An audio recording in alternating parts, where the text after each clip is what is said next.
सुस्वागतम आपके अपने YouTube चैनल हिंदी विजय में। आज हम यूजीसी नेट हिंदी के पाठ्यक्रम का सबसे महत्वपूर्ण उपन्यास आपका बंटी इस पर विस्तृत चर्चा करेंगे।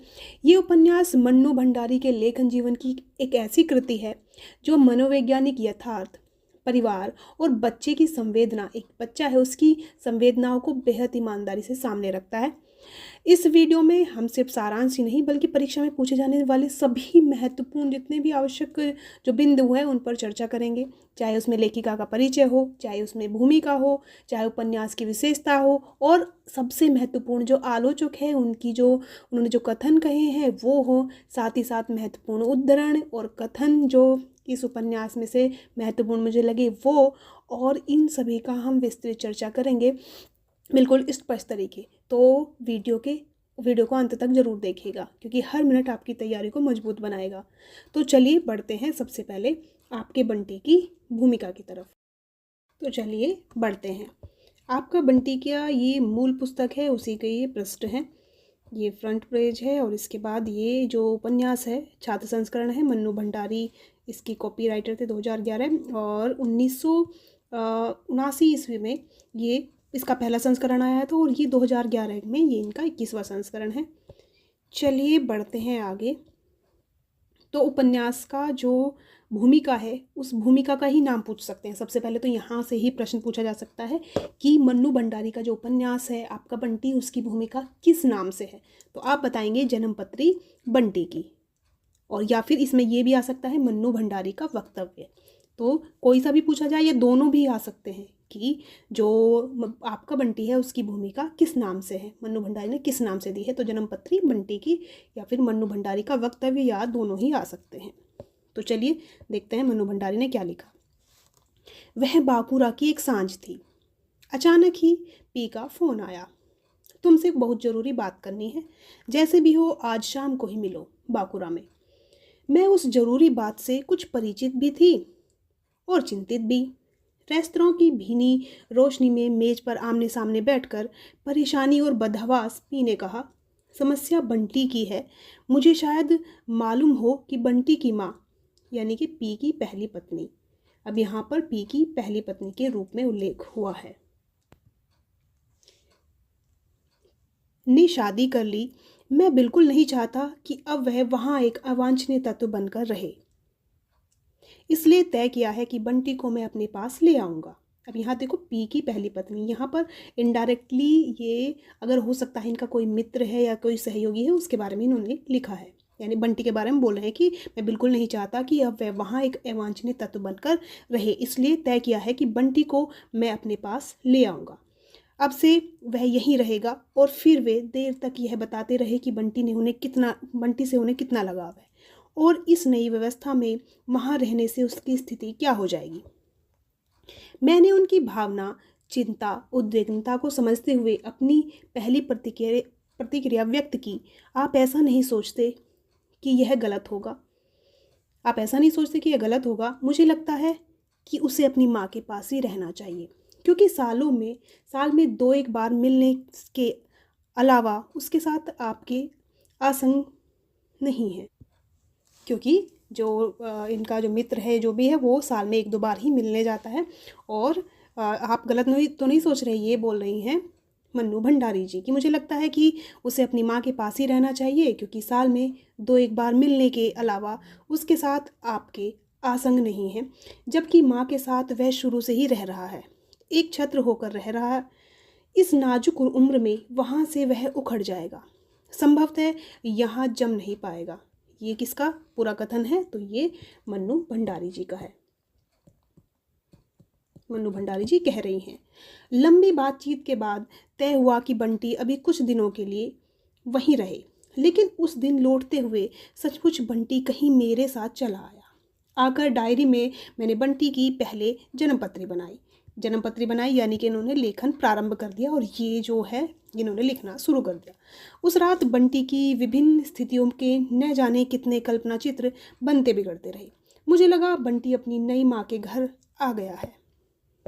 नई माँ और पिता के बीच एक बालिका, नई माँ, पिता और एक मतलब बालिका भी, यानी कि उसके नई माँ है, और पिता हैं और उनकी जो है एक बेटी है, उनके बीच लगभग 6 महीने बाद की घटना है। ड्राइंग रूम में अनेक बच्चे धमाचौकड़ी मचाए हैं, उन्मुक्त और निश्चिंत। बारी बारी से सब सोफे पर चढ़कर नीचे छलांग लगा रहे हैं। उस बच्ची का नंबर आता है। सोफे पर चढ़ने से पहले वह अपनी नई माँ की ओर देखती है।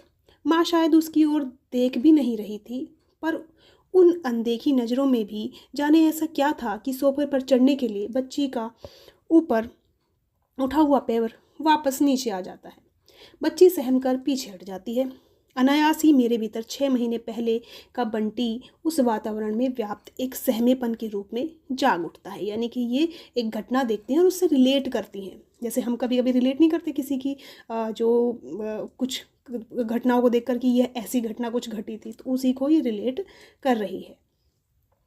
खेल उसी तरह चल रहा है, लेकिन अगर कोई इस सारे प्रवाह से अलग हटकर सहमा हुआ कोने में खड़ा है तो वह बंटी है। यानी कि यहाँ पर इन्हें वो बंटी की छवि दिखाई दे रही है। रात में सोई तो लगा 6 महीने पहले जिस बंटी को अपने साथ लाई थी वह सिर्फ एक दयनीय मुरझायापन बनकर रह गया है। यानी कि वो सोच कर जो निकली थी रेस्टोरेंट से, यानी कि मन्नू भंडारी जी, तो वो कहीं ना कहीं वहीं पर छूट गया है। यानी कि ये उनके साथ आ गया है और मुरझाया मुरझाया से यहाँ कहीं दिख रहा है। तो ये प्रश्न भी पूछा जा सकता है। एक और चित्र सिर्फ पुरानी माँ और बंटी, और इन्हें एक छवि और दिखाई देती है जिसमें सिर्फ पुरानी माँ यानी कि उसकी जो रियल माँ है और बंटी, सिर्फ वही दिखाई उसे दे रहा है। ठीक है। मैं कमरे में प्रवेश करती हूँ तो चौंकाने वाला दृश्य सामने आता है। टूटी हुई प्लेटें, बिस्कुट और टोस्ट बिखरे पड़े हैं और बंटी माँ के शरीर पर लगातार मुक्के मार रहा है। ये इन्हें दिख रहा है। तुम कहाँ गई थी? किसके साथ गई थी? क्यों गई थी? मेरी उपस्थिति के बावजूद यह दृश्य थोड़ी देर तक चलता रहा। यानी कि इन्होंने जो देखा था जब ये गई थी बंटी और उनकी माँ से मिलने के लिए, तो इन्होंने ये घटना देखी थी कि जो बंटी है वो अपनी माँ के शरीर से चिपटा हुआ है, लगा हुआ है उनके गले से, और बोल रहा है कि मुक्के मार मार कर, मतलब प्यार से मुक्के मार मार कर बोल रहा है कि तुम कहाँ गई थी, किसके साथ गई थी, क्यों गई थी। मेरी मतलब जो मन्नू भंडारी है, मन्नू भंडारी की उपस्थिति के बावजूद यह दृश्य थोड़ी देर तक चलता रहा।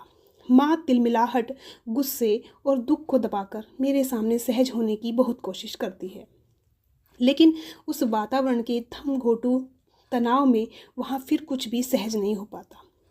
घर लौटकर मैंने पाया कि बंटी एक आकार ग्रहण करने लगा है। यानी कि जब वो वापस आई फिर उनके मस्तिष्क में, यानी कि ये जो घटना घटी है तो सारी उनके मस्तिष्क में चल रही है। यानी कि ये उपन्यास को प्रारूप देने की कोशिश कर रही हैं। घर लौटकर मैंने पाया कि बंटी एक आकार ग्रहण करने लगा है। मुझे लगा कि बंटी किन्हीं दो एक घरों में नहीं, आज के अनेक परिवारों में सांस ले रहा है, अलग अलग संदर्भों में, अलग अलग परिस्थितियों में। लेकिन एक बात मुझे इन बच्चों में समान लगी, और वह यह कि ये सभी फालतू, गैर जरूरी और अपनी जड़ों से कटे हुए हैं।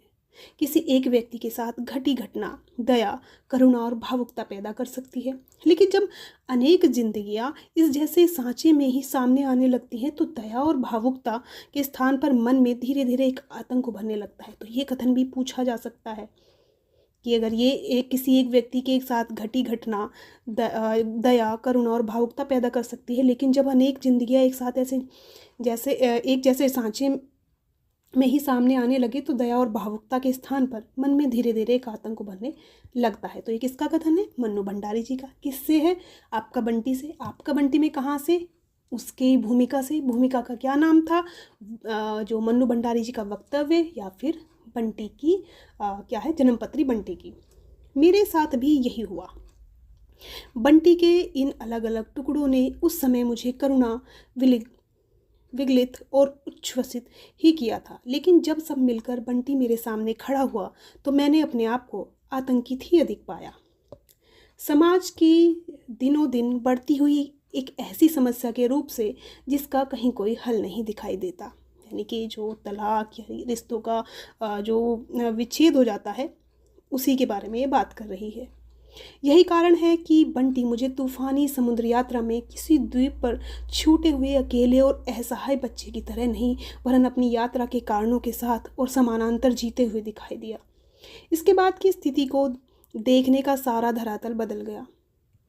भावना के स्तर पर उद्वेलित और विगलित करने वाला बंटी जब मेरे सामने एक भयावह सामाजिक समस्या के रूप में आया तो मेरी दृष्टि अनायास ही उसे जन्म देने, बनाने या बिगाड़ने वाले सारे स्रोतों और संदर्भों की खोज और विश्लेषण की ओर दौड़ पड़ी।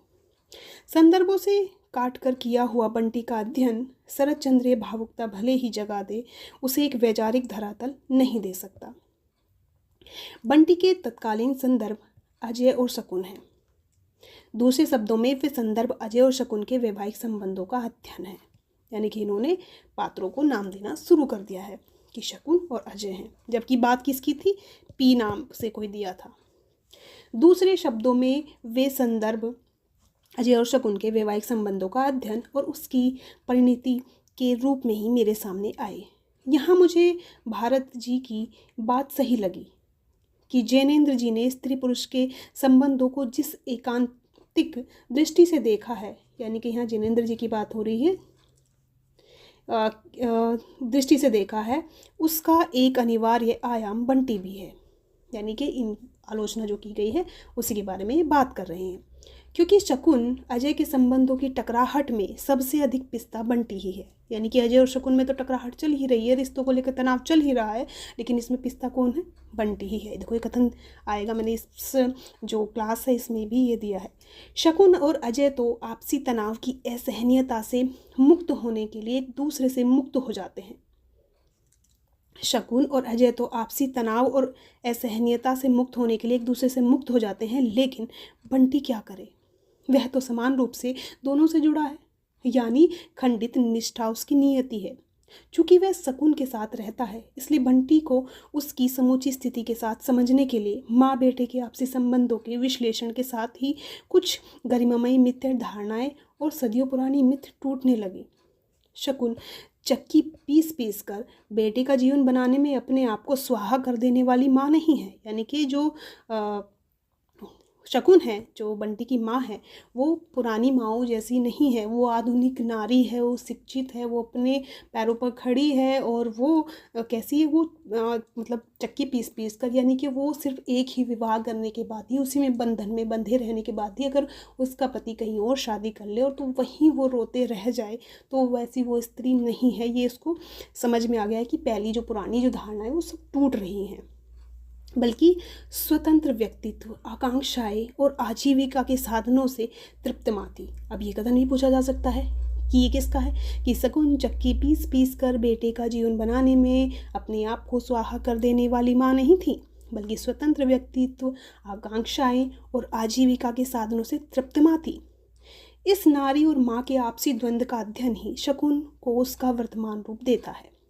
आज तो लगता है कि कहानी में बिखरी लोक कथाएं अनायास ही नहीं आ गई हैं।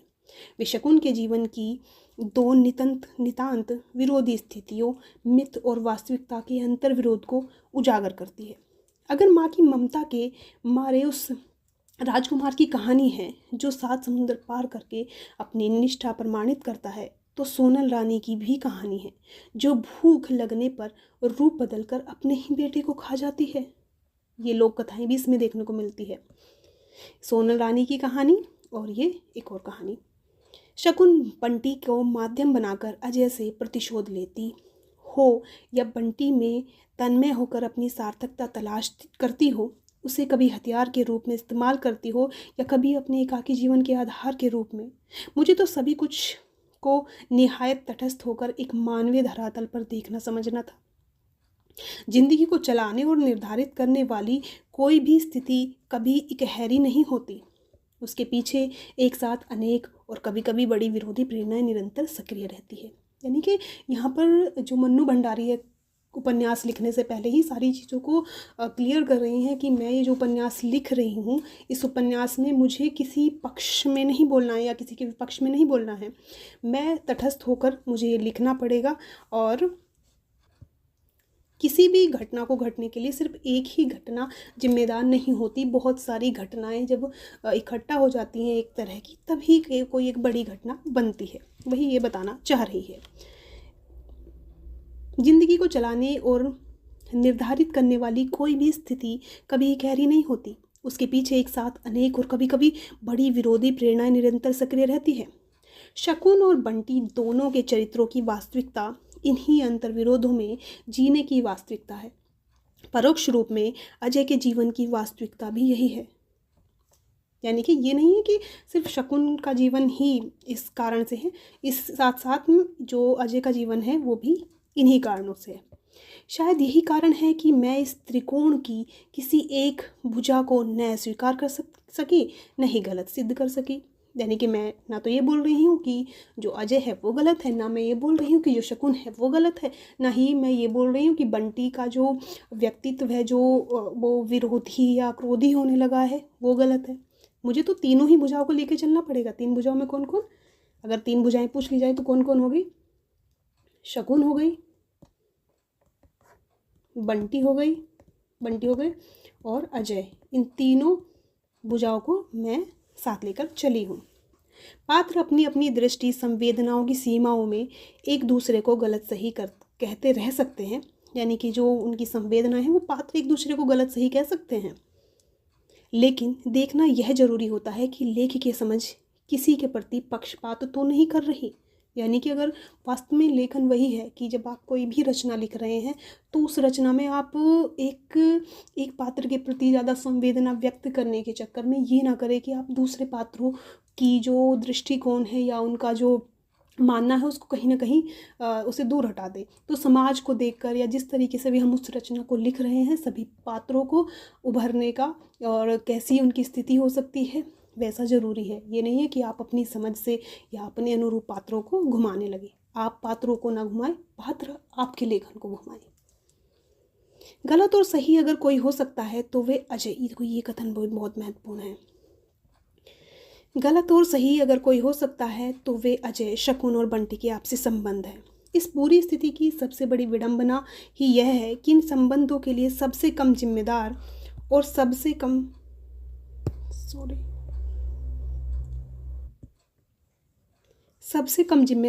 सबसे बेगुनाह बंटी ही इस ट्रेजिडी के त्रास की सबसे अधिक भोगता है। शगुन अजय के संबंधों का तनाव और चटक बंटी की नस नस में ही प्रतिध्वनित होती है। स्थिति की इस विडंबना ने ही मेरे मन में एक आतंक जगाया था। शकुन अजय के आपसी संबंध में बंटी चाहे कितना ही फालतू और अवांछनीय हो गया हो, परंतु मेरी दृष्टि में सबसे अधिक उसी ने आकर्षित किया। यानी कि उनकी ज़िंदगी में ये अवांछनीय हो गया क्योंकि जो अजय है वह भी अपनी ज़िंदगी जी रहा है, उसकी जो पत्नी है मीरा, दूसरी पत्नी जो मीरा है और उसका बच्चा जो है उसके साथ जी रहा है, और जो शकुन है उसकी भी शादी उसने कर ली थी लास्ट में जोशी जी से, और वो भी उनके साथ जीवन जी रही है। तो कहीं ना कहीं ये थोड़ा सा अवांछनीय होने लगने लगा है, फालतू लगने लगता है। लेकिन मेरी जो दृष्टि है वो सबसे अधिक मुझे किसने आकर्षित किया है? बंटी ने ही आकर्षित किया है। वस्तुतः उपन्यासकार के लिए प्रतिरोध, चुनौती, सहानुभूति और मानवीय करुणा के केंद्र सिर्फ वे ही लोग पाते हैं जो कहीं ना कहीं फालतू हो गए हो। और ये आप देख ही रहे हो, अब जो जितनी भी रचनाएं लिखी जाती हैं वो कहीं ना कहीं ऐसे ही लोगों को केंद्र में रखकर लिखी जाती, अब से थोड़ा पहले तो ऐसे ही लोगों को देख कर लिखी जाती थी जो कहीं ना कहीं पीछे रह गए हैं। और आज के समय में तो सिर्फ भावना ही चल रही है कि आपके मस्तिष्क में क्या चल रहा है, आपका अंतर विरोध जो चल रहा है वही सब चीज़ें चल रही हैं। बहरहाल बंटी की यह यात्रा चाहे परिवार की संश्लिष्ट इकाई से टूटकर क्रमशः अकेले, जड़हीन, फालतू और अनचाहे होते जाने की रही हो, लेकिन मेरे लिए यह यात्रा भावुकता, करुणा से गुजरकर मानसिक यंत्रणा और सामाजिक प्रश्नाकुलता की रही है। जीते जागते बंटी का तिल तिल करके समाज की एक बेनाम इकाई भर बनते चले जाना यदि पाठक को सिर्फ अश्रुविग्लता ही करती है तो मैं समझूं कि यह पत्र सही पतों पर नहीं पहुंचा है। यानी कि सिर्फ आप रोते रहें तो मुझे नहीं लगता कि ये सही जगह पर पहुंचा है। तो यहीं पर जो मन्नू भंडारी ने है, इनका जो ये इसकी भूमिका है यही समाप्त होती है। आगे हम बढ़ते हैं इसके महत्वपूर्ण फैक्ट की तरफ। और सबसे पहले हम देखते हैं जो हमारी लेखिका हैं मन्नू भंडारी, उनका जीवन परिचय। ये जीवन परिचय इसमें आपको देखने को मिलेगा उनकी साहित्यिक जीवन, उनकी प्रमुख विशेषताओं से ज़्यादा मैंने उनकी जो महत्वपूर्ण रचनाएं हैं वो लिखी हैं। साथ ही साथ जो उनको जो पुरस्कार वगैरह मिले हैं सब उनको इसमें दिया है। तो चलिए देखते हैं। आपका बंटी इसके लेखिका है मन्नू भंडारी, आपको पता ही है। इनका जीवन परिचय। मन्नू भंडारी आधुनिक हिंदी साहित्य विशेषकर नई कहानी आंदोलन की प्रमुख कथाकार है, नई कहानी आंदोलन की प्रमुख लेखिका है। अगर इनका मूल नाम देखा जाए तो मूल नाम क्या था इनका? महेंद्र कुमारी था। उनके मैट्रिक के सर्टिफिकेट में यानी कि क्या लिखा हुआ है? महेंद्र कुमारी लिखा है, कहीं भी मन्नू भंडारी नहीं है। प्यार से लोग इन्हें मन्नू कहते थे और अंत में साहित्यिक जगत में ये इसी नाम से विख्यात है। जन्म इनका हुआ था 3 अप्रैल 1931 को मध्य प्रदेश के मंदसौर के भानपुरा गांव में हुआ था। यानी कि ये कहाँ पर हुई थी? मध्य प्रदेश में इनका जन्म हुआ था। निधन 2021 में हुआ था 15 नवंबर को गुरुग्राम में। माता पिता अगर देखें तो पिता इनके हैं सुख संपत राय, ये हिंदी के पारिभाषिक शब्दकोश के निर्माता थे। सच्चे देश प्रेमी के साथ साथ ये अहंकारवादी एवं आदर्शवादी विचार वाले व्यक्ति थे। माता हैं इनकी अनूप कुमारी, जो बिल्कुल शांत स्वभाव की थी और कुशली गृहिणी थी। ठीक है, बस माता और पिता का जन्म याद रख लीजिएगा। माता का नाम अनूप कुमारी और पिता का नाम सुख संपत राय। बचपन में ये अजमेर में इनका बचपन बीता था। किशोरावस्था तक ये वहाँ पर रही थी अजमेर में। छोटी उम्र में से ही आज़ादी की लड़ाई में भाग लेने लगी थी। प्रभात फेरी, नारों और जुलूसों में ये जाती थी। शिक्षा की दृष्टि से मतलब जो परीक्षा की दृष्टि से बहुत महत्वपूर्ण नहीं, लेकिन कभी कभी प्रश्न पूछ लिया जाता है घुमा के। आपको पता ही यूजीसी नेट कैसे करता है। शिक्षा इनकी हुई थी 1971 ईस्वी में अजमेर में सावित्री कॉलेज से इन्होंने इंटर पास किया था। 1949 ईस्वी में कलकत्ता से इन्हें बीए पास की थी। बनारस हिंदू विश्वविद्यालय यानी कि BHU से हिंदी में MA की है। BHU से इन्होंने MA की है।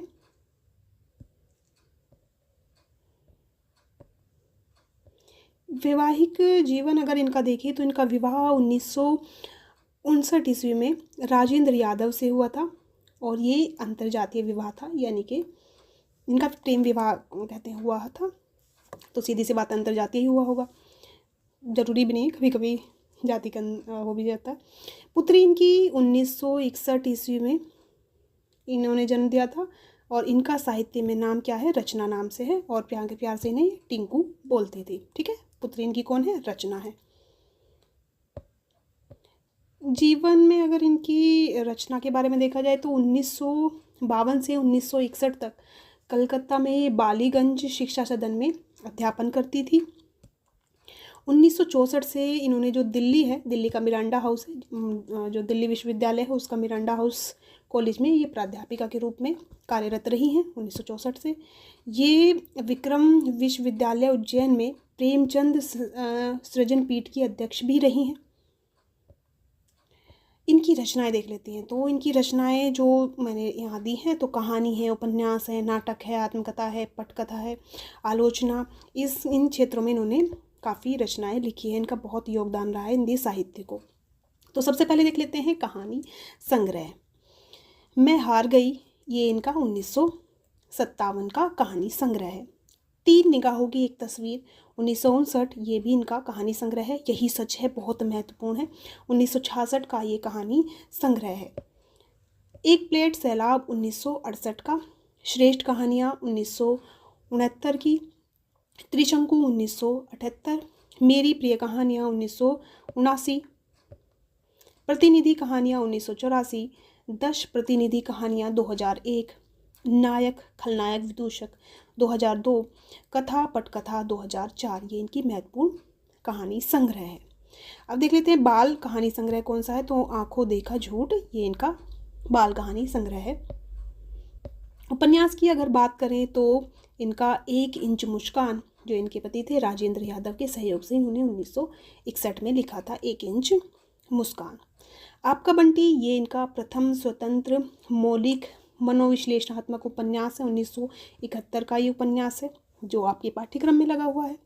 महाभोज, ये भी इनका, ये सारे मतलब इनके महत्वपूर्ण है। और सीधी सी बात है, जो विधा आपके पाठ्यक्रम में शामिल है उससे संबंधित सारी रचनाएं ही महत्वपूर्ण होती हैं। ठीक है, तो 1 इंच मुस्कान राजेंद्र यादव के साथ 1961 में, आपका बंटी 1971 में, स्वतंत्र रूप से लिखा था। महाभोज 1979 ईस्वी में। स्वामी जो लिखा था इन्होंने, शरतचंद्र की कहानी का रूपांतरण किया था 1982 ईस्वी में। बाल उपन्यास देख लेते हैं। आसमाता 1981 और कलवा 1982 ईस्वी, ये भी इनके बाल उपन्यास है। आगे बढ़ते हैं। नाटक एवं अन्य विधाएं। बिना दीवारों का घर, ये इनका नाटक है। महाभोज ये जो उपन्यास था उसका नाट्य रूपांतरण है, और आपके पाठ्यक्रम में ये महाभोज नाम से ये आपकी रचना लगी हुई है। ठीक है, तो ये भी आपको याद रखना है। ठीक है, इसलिए अगर आपके अगर नाटक या उपन्यास देकर ना पूछा जाए, सीधे पूछा जाए महाभोज का प्रकाशन वर्ष, तो 1982 आपको बताना है। ठीक है, क्योंकि आपके पाठ्यक्रम में ये शामिल है। आपके जो पाठ्यक्रम है उसमें उपन्यास शामिल नहीं है। ठीक है।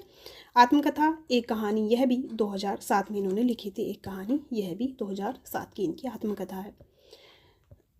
संपादित इनकी रचनाएं हैं प्रतिशोध तथा अन्य एकांकी, संकल्प का सौंदर्य शास्त्र, ये आलोचना है इनकी। रूपांतरण जो इन्होंने किया है प्रौढ़ शिक्षा के लिए, सवा सेर गेहूं का, ये जो है प्रेमचंद की कहानी का है रूपांतरण 1993 ईस्वी में इन्होंने किया है। पटकथा अगर इन्होंने देखा है तो किस किस का लिखी थी पटकथा, इन्होंने स्वामी जो फिल्म थी उसकी पटकथा लिखी थी, समय की धार की लिखी थी, रजनी की, निर्मला, दर्पण, इनकी इन्होंने पटकथा लिखी है। इन्हें कौन कौन से पुरस्कार मिले हैं, कौन कौन से सम्मान मिले हैं, ये भी देख लेते हैं, क्योंकि यहाँ से भी सवाल पूछा जाता है। मन्नू भंडारी को उनके विशिष्ट योगदान के लिए राष्ट्रीय और प्रादेशिक पुरस्कारों से नवाजा गया है। महाभोज उपन्यास के लिए भारतीय भाषा परिषद की ओर से राजकुमार भुवल प्रसाद पुरस्कार इन्हें मिला था, और इसकी जो धनराशि थी भी, ये धनराशि वैसे नहीं पूछा जाएगा लेकिन फिर भी पूछा जा सकता है, तो ये भी देख लीजिएगा। उत्तर प्रदेश हिंदी संस्था द्वारा महाभोज के लिए इन्हें पुरस्कृत किया गया है।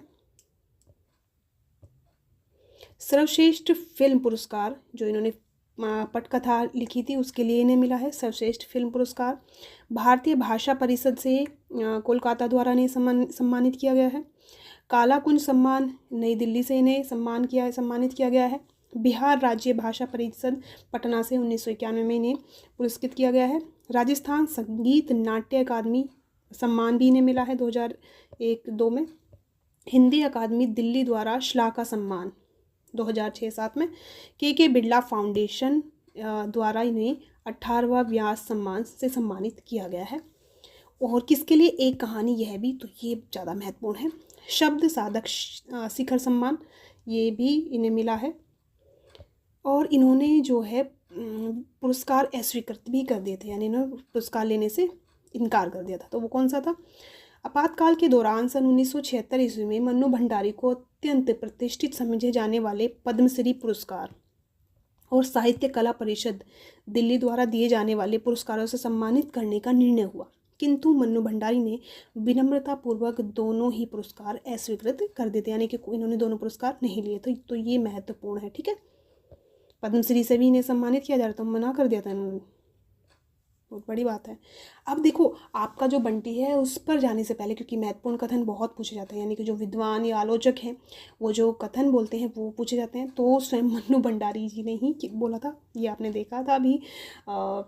इनकी जो भूमिका है, भूमिका से प्रश्न देख लिए। मैं दिखाना चाहती थी कि खंडित माता पिता के बच्चे किन स्थितियों से गुजरते हैं। सबका अपना अपना व्यक्तित्व होता है, सारी इस परिस्थिति में बच्चों पर क्या क्या प्रतिक्रिया होती है, यही दिखाना चाहती थी। मैंने ऐसे बच्चों को देखा है, तब मन को बेचैन महसूस किया, मैं इसी को पाठक तक पहुंचाना चाहती थी। ये मन्नू भंडारी जी का ही कथन है अपने ही उपन्यास के बारे में। और ये भी मन्नू भंडारी जी का ही है कि मैंने एक आपको हाईलाइट कराया था ना, वही है ये। शकुन चक्की पीस पीस कर बेटे का जीवन बनाने में अपने आप को स्वाहा कर देने वाली माँ नहीं थी, बल्कि स्वतंत्र व्यक्तित्व, आकांक्षाएं और आजीविका के साधनों से तृप्त माँ थी। इस नारी और माँ के आपसी द्वंद्व का अध्ययन ही शकुन को उसका वर्तमान रूप देता है। मन्नू भंडारी का ही कथन है, बंटी किन्हीं दो धारों में नहीं, आज के अनेक परिवारों में सांस ले रहा है, अलग अलग संदर्भों में, अलग अलग स्थितियों में। लेकिन एक बात मुझे इन बच्चों में समान लगी और वह यह है कि ये सभी पहलू गैर जरूरी और अपनी जड़ों से कटे हुए हैं। जब सब मिलाकर बंटी मेरे सामने खड़ा हुआ तो मैंने अपने आप को आतंकित ही अधिक पाया, समाज की दिनों दिन बढ़ती एक ऐसी समस्या के रूप में जिसका कहीं कोई हल दिखाई नहीं देता। ये भी इनका भूमिका से ही है। ठीक है। डॉक्टर गोपाल राय और डॉक्टर पारुकांत देसाई ने उपन्यास की विशेषता के रूप में इन्होंने बोला था कि हिंदी में यह पहला उपन्यास है जिसमें एक विशेष स्थिति में पड़े हुए बच्चे की मनस्थिति का इतनी विस्तृत फलक पर चित्रांकन किया गया है। मन्नू जी को इस बीच की बंटी की मानसिकता को प्रस्तुत करने में अद्भुत सफलता मिली है। ये भी गोपाल राय और डॉक्टर पारुकांत देसाई ने कहा था। विष्णुकांत शास्त्री,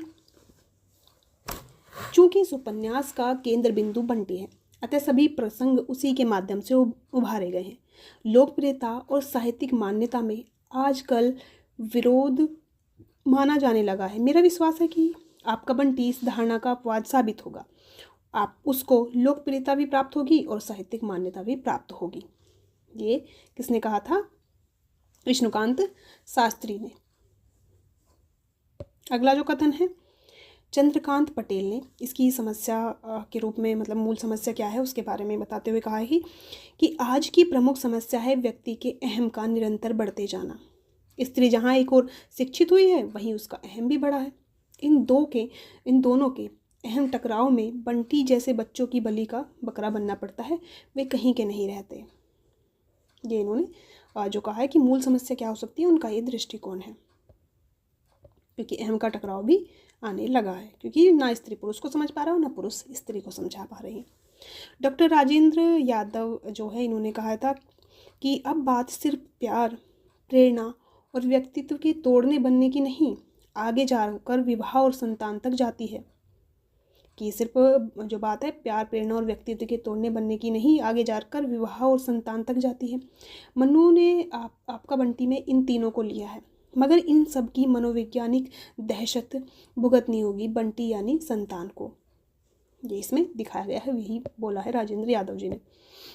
महाश्वेता देवी हैं, इन्होंने भी कहा है कि आपका बंटी जितनी बालक बंटी की कथा है उससे कम शकुन की नहीं है। यानी कि इसमें आपका बंटी जितना इसमें मतलब पात्र जितना उभर कर सामने आता है उतनी ही कथा इसमें जो है शकुन है उसकी भी दिखाई देती है।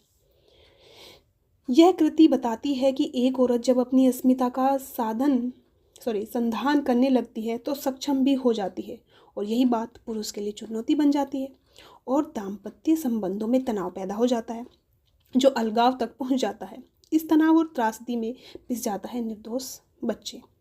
तो यही बताया है, क्योंकि जैनेन्द्र कुमार ने बोला है कि बहुत अरसे बाद हिंदी में ये सशक्त उपन्यास आया है।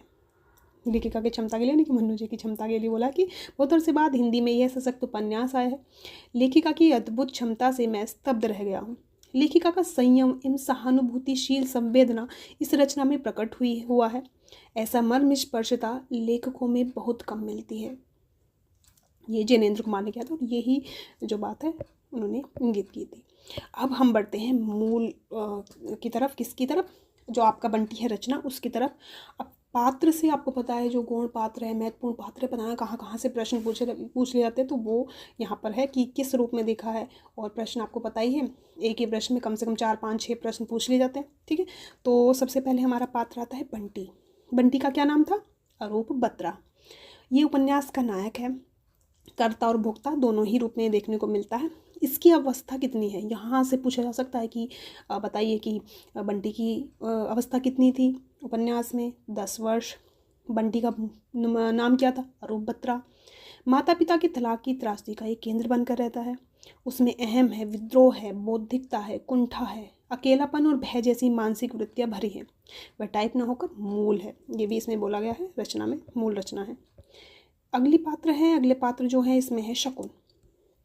क्योंकि जो बंटी है नायक है तो शकुन इसमें नायिका है, यानी कि अगर देखा जाए तो शकुन और बंटी की ही ये कहानी है। मूल इसमें बंटी है, फिर उसके बाद में सेकंड रूप में आता है कौन, शकुन आती है। उपन्यास की नायिका है बंटी की माँ है। अब देखो यहाँ पर नायक और नायिका आप कंफ्यूज होंगे कि पहले और नायक और नायिका सिर्फ जो पति पत्नी या प्रेमी प्रेमिका होते थे, लेकिन ऐसा अब नहीं है। अब सिर्फ ज़रूरी नहीं है कि नायक भी, एक कहानी में नायक भी हो नायिका भी हो सकता है नायिका प्रधान कहानी हो या रचना हो सकता है नायक प्रधान कहानी या रचना हो, और ज़रूरी नहीं है नायक नायिका ही हो, सिर्फ अपना जो अंतर्द्वंद चलता रहे वही हो। तो ये चीज़ें जैसे जैसे बदल रही है तो आप उस चीज़ को समझिएगा, क्योंकि उपन्यास की नायिका समझकर आप ये समझ सकते हैं कि दोनों का संबंध कैसे है, ठीक है। तो इन चीज़ों को आप समझते रहिए। तो ये बंटी की माँ है, कॉलेज में प्रिंसिपल के रूप में, मतलब पद इनका प्रिंसिपल के रूप में है, बुद्धिजीवी और समाज में प्रतिष्ठित हैं ये हैं। उसका व्यक्तित्व त्रिकोणात्मक है। बंटी, अजय और डॉक्टर जोशी इन्हीं के आसपास मतलब घूमता रहता है, कि कभी बंटी के बारे में सोचती है, कभी अजय के बारे में, कभी डॉक्टर जोशी के बारे में। उसमें यथार्थ का खुरदुरापन तथा मनोविश्लेषण की गहराई है, न कि कोई आदर्शवादी मुलम्मा, यानी कि वो यथार्थता पे ज़्यादा विश्वास रखती है, क्योंकि वो उसके जीवन में वो ऐसी घटना घटी है। क्योंकि अगर देखा जाए हर इंसान जो जैसा होता है ना, वो कहीं ना कहीं खुद के कारण से नहीं होता है, उसकी बाहरी परिस्थिति, उसके अंदर की परिस्थिति, उसके पूरे जीवन में क्या गुजरा है, उन सबको लेकर ही एक इंसान वैसा बनता है। जिस इंसान के जीवन में जैसी परिस्थिति और उस परिस्थिति में वो कैसे व्यवहार करता है, वो इंसान उस व्यवहार के कारण कहीं ना कहीं उन चीज़ों के कारण ही बनता है। तो आपका वातावरण, आपका जो पूरा जीवन है, उन चीज़ों से ही बनता है, ठीक है। और कोई कोई लोग आदर्श भी रह जाते हैं, और अब आदर्श लोग कम देखने को मिलते हैं मतलब वैसा नहीं मिलते नहीं, लेकिन कम मिलते हैं। अजय बत्रा ये बंटी के पिता हैं और शकुन के पति हैं, और साथ ही मीरा के भी पति हैं, ठीक है। तो शकुन से तो तलाक हो जाता है। ये अहम और दम्भी सोच वाले व्यक्ति हैं। दोनों का अहम ही टकराता है, कहीं चाहे अजय हो चाहे शकुन हो, दोनों का अहम ही टकराता है। दोनों एक दूसरे को नहीं समझ पाते, वही इसमें चल रहा है। तलाक के बाद वह मीरा से शादी कर लेते हैं और बंटी को कलकत्ते भी ये ले आते हैं। मीरा जो है ये अजय की दूसरी पत्नी है, शांत स्वभाव की है, और अजय का जो बेटा है चीनू, उसको ये जन्म देती है। दूसरे बेटा जो है कौन है, अजय का चीनू है। डॉक्टर जोशी ये शकुन के दूसरे पति हैं। ये क्या है, डॉक्टर हैं, चिकित्सक हैं, सफल प्रेमी हैं, मनोविज्ञानवेत्ता हैं, मधुर व्यवहार है इनका। जहाँ पर बात आती है जब अजय आते हैं, अजय आता है उसको लेने, बंटी को लेने आते हैं, तो ये खुद जाते हैं और अच्छे से टेबल सजाते हैं, सारी चीज़ें खुद व्यवस्थित करते हैं। तो बहुत अच्छे यहाँ पर इनका रूप दिखाया गया है, क्योंकि जब आप जीवन में बहुत सारी चीज़ें घटनाएं देख लेते हैं तो सारी चीज़ें अपने आप ही संयमित हो जाती है। इनके दो बच्चे हैं, अमी और जोत, इनके पिता हैं। एक पात्र है इसमें फूफी आपके बंटी में, ये शकुन के घर की सेविका या नौकरानी कह सकते हैं। आज के समय में तो नैनी वगैरह जो बोलते हैं वही इनका यहाँ पर कार्य है। वह भारतीय स्त्री के परंपरागत मूल्यों का प्रतिनिधित्व करती है और बंटी के सबसे करीब रहती है। ये शकुन को बोलती रहती है कि कहीं ना कहीं बंटी ना गुम जाए, और जो अजय ने किया है वैसा तुम मत करना। मतलब वो कहीं ना कहीं उनको शादी विवाह करने से रोकती है, क्योंकि ये यहाँ पर एक आदर्श पात्र के रूप में यहाँ पर देखने को मिली है कि ये आदर्शवाद को ज़्यादा महत्व देती है। वहीं दूसरी ओर है वकील चाचा, ये और अजय और शकुन के बीच संवाद सेतु का काम करने वाले पात्र हैं। तलाक की सूचना यही देते हैं, और शकुन बंटी को जब हॉस्टल भेजने का सुझाव भी यही देते हैं कि कहीं ना कहीं ये तुम में से जीवन ये सही से नहीं जी पा रहा है। अन्य पात्र है टीटू जो है ये बंटी का दोस्त है। अमी और जोत ये डॉक्टर जोशी के बच्चे हैं। चीनू अजय और मीरा का बेटा है, ठीक है। तो दोनों को जोड़ने वाला ये बंटी ही है। अब देख लेते हैं जो हमारी कथा है आपके बंटी की, इसको देख लेते हैं। तो आपका बंटी प्रकाशन वर्ष 1971 ईस्वी है।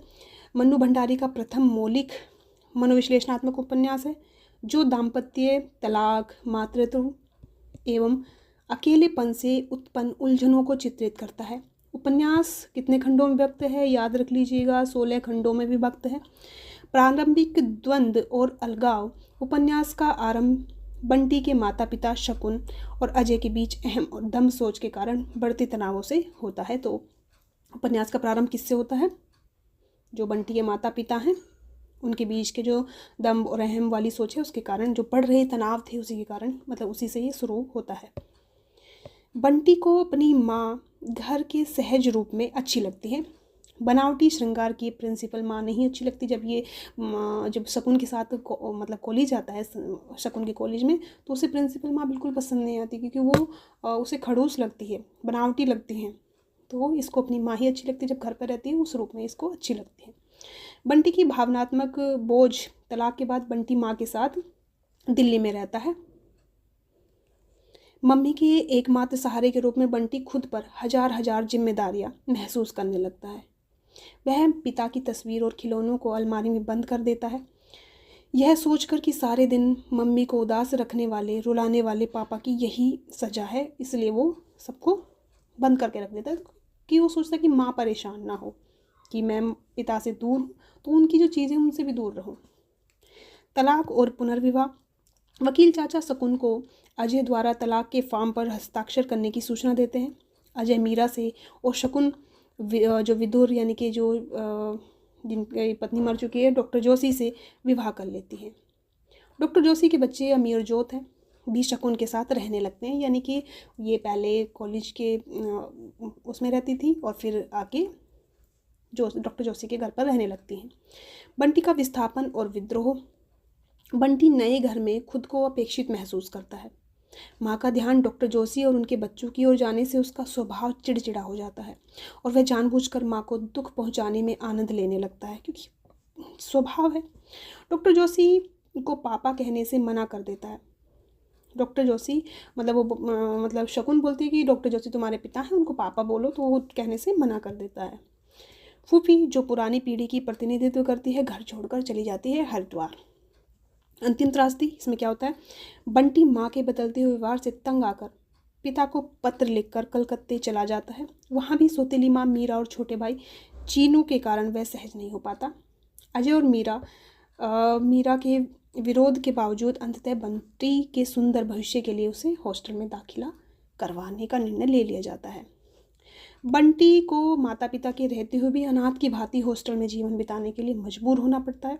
हताश, एकाकी और आहत बंटी अपना मूल स्वभाव और बाल सुलभ चंचलता बिल्कुल खो बैठता है और परिस्थितियों का विवश स्वीकार ही उसके लिए अंतिम रास्ता बचता है। यही कहानी इसमें दिखाई गई है। अब देख लेते हैं महत्वपूर्ण कथन और उद्धरण, क्योंकि यहाँ से बहुत प्रश्न पूछे जाते हैं सीधे सीधे। तो कैसी जो है ये जो अगर देखा जाए इसमें क्या देखा, ये कथन पात्रों की मानसिकता, वैवाहिक संघर्ष और उपन्यास की केंद्रीय समस्याओं को उजागर करते हैं, वही मैंने यहाँ पर कथन लिए हैं। तो सबसे पहले देख लेते हैं बंटी के मनोभाव। तो बंटी क्या बोलता है, कैसे बोलता है, तो वही मनोभाव दिखाने के लिए जो कथन है वो है यहाँ पर। मम्मी शायद बहुत दुखी है, जैसे भी होगा वह मम्मी के दुख को दूर करेगा। क्या इतने बड़े लोग भी लड़ते हैं? जब उसको पता चलता है, टीटू बताता है ना कि मतलब तुम्हारे माता पिता का तलाक हो गया, तो ये पूछता है तलाक क्या होता है, तो बोलता है कि जब बड़े लोगों में तलाक हो जाता है ना, तो वो मतलब लड़ाई हो जाती है, तब उसको तलाक बोलते हैं। तो बोलता है कि क्या बड़े लोगों में भी बड़े लोग भी लड़ते हैं? ऐसी लड़ाई जिसमें कभी दोस्त ही ना हो, यानी कि ऐसी लड़ाई रहती है कि बाद में दोस्त ही नहीं बन सकते। तो एक कथन ये भी है बंटी का कि सौतेली माँ बहुत बुरी होती है मम्मी, पूछता है अपनी मम्मी से, शकुन से। मम्मी मिसेज बत्रा से मिसेज जोशी बन गई है, लेकिन वह रूप बत्रा ही रहना चाहता है। वो बोलता है, जब मतलब जोशी बोलते हैं, डॉक्टर जोशी बोलते हैं कि मतलब ये बोलते हैं कि तुम्हारा नाम तो ये मतलब कि इसका नाम रख लेते हैं अरूप जोशी, तो ये मना कर देता है कि मैं अरूप बत्रा हूँ, मेरा नाम अरूप बत्रा है, तो ये ऐसा बोलता है। लेखिका का वक्तव्य जन्मपत्री से ही हमने देखा ही था, फिर भी देख लेते हैं।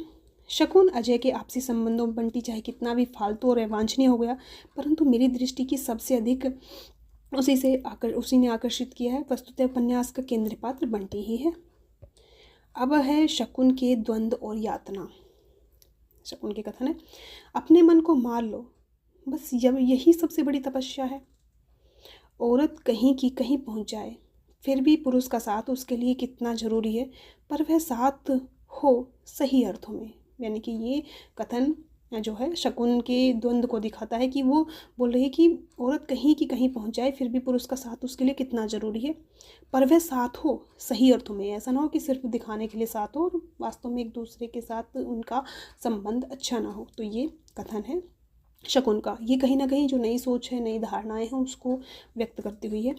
हम लोग शायद बंटी को मात्र एक साधन ही समझते रहे, अपने अपने अहम, अपनी अपनी महत्वाकांक्षाओं और अपनी अपनी कुंठाओं के संदर्भ में ही सोचते रहे। बंटी के संदर्भ में कभी सोचा ही नहीं। केवल सूरज डूब उग कर ही उसे रात होने और बिताने का एहसास न कराए, उससे अतिरिक्त भी कुछ हो। बंटी को हॉस्टल भेजने के बाद जो शकुन है वो, उसका कथन है वह जैसे एकदम खाली और खोखली हो गई है, यानी कि वो महसूस करती है कि वह जैसे एकदम खाली और खोखली हो गई है। वकील चाचा और डॉक्टर जोशी के कुछ कथन हैं। वकील चाचा तलाक पर बोलते हैं कि मतलब तलाक लेने पर कि चीज़ों को सही तरीके से लेना सीखो शकुन। शकुन से बोलते हैं जब आदमी एक जगह धोखा खाता है तो उसे लगता है कि सब जगह धोखा ही धोखा है, पर ऐसा होता नहीं है। वकील चाचा बोलते हैं बंटी पर, मुझे डर है शकुन कि कहीं तुम अपना अकेलापन ख़त्म करने के चक्कर में बंटी का भविष्य ही ना ख़त्म कर दो। ये भी वकील अंकल का ही कथन है। वकील चाचा का और कथन है विकास पर कि विकास पर यानी कि बंटी के विकास पर, कि एक 8-9 साल के गोइंग बच्चे के लिए के लिए यह कोई बात नहीं हुई ना। He should grow like a boy like a man. इस तरीके से ये बोलते हैं वकील चाचा। डॉक्टर जोशी बोलते हैं शकुन से, बंटी में संतुलन लाने के लिए पहले तुम्हें अपने में संतुलन लाना होगा। डॉक्टर जोशी शकुन से कहते हैं। डॉक्टर जोशी बंटी पर बोलते हैं कि तुम उस पर शायद इतनी ज़्यादा हावी होती जा रही हो कि वह पूरी तरह लड़का बन ही नहीं पाया। तुमने उसे उद्यम करने ही नहीं दिया। हाँ, औरतों वाली जिद और रोना सिखा दिया है। ये बंटी पर बोलते हैं डॉक्टर जोशी। और किससे बोलते हैं? शकुन से। फूफी और माली के कुछ कथन हैं। तो ये है, बाप के रहते यह बिना बाप का हो रहा, अब माँ के रहते बिना माँ का ना हो जाए। यही चिंता फूफी को ज़्यादा आती है और ये शकुन से बोलती है। माली विस्थापन पर बोलते हैं कि जब ये जाने लगते हैं, मतलब वो जो हॉस्टल, मतलब हॉस्टल नहीं यानी कि जो यूनिवर्सिटी की तरफ से, कॉलेज की तरफ से इन्हें मिला था वहाँ पे दिल्ली में, तो उसको जब छोड़ के जा रहे होते हैं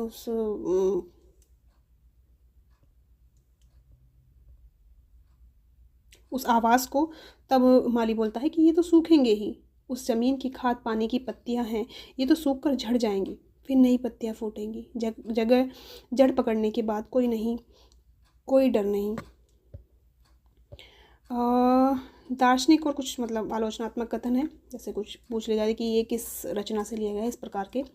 जहाँ जस्टिफिकेशन है समझ लो वहाँ गिल्ट है, आदमी अपने गिल्ट को जस्टिफाई न करे तो। बंटी सेतु नहीं बन सका, इसलिए शायद उसे भी कट जाना पड़ा। ये थोड़ी दार्शनिक कथन इसमें है। पूछ सकते हैं कि कहाँ से ये कथन लिया गया है, उसके लिए है। गलत और सही अगर कोई हो सकता है तो वे अजय, शकुन और बंटी के आपसी संबंध है। इस पूरी स्थिति की सबसे बड़ी विडंबना ही यह है कि इन संबंधों के लिए सबसे कम जिम्मेदार और सब और से बेगुनाह बंटी ही इस ट्रेजिडी का शिकार होता है। और इसी के साथ हमारा ये उपन्यास का जो विश्लेषण है समाप्त हुआ। और अगर आपको ये उपन्यास का विश्लेषण अच्छा लगा तो लाइक कीजिएगा और कमेंट कर सकते हैं कि क्या और विशेष तथ्य आपको चाहिए या कुछ प्रश्न पूछना हो तो वो बताइए। तो आज के लिए इतना ही, धन्यवाद।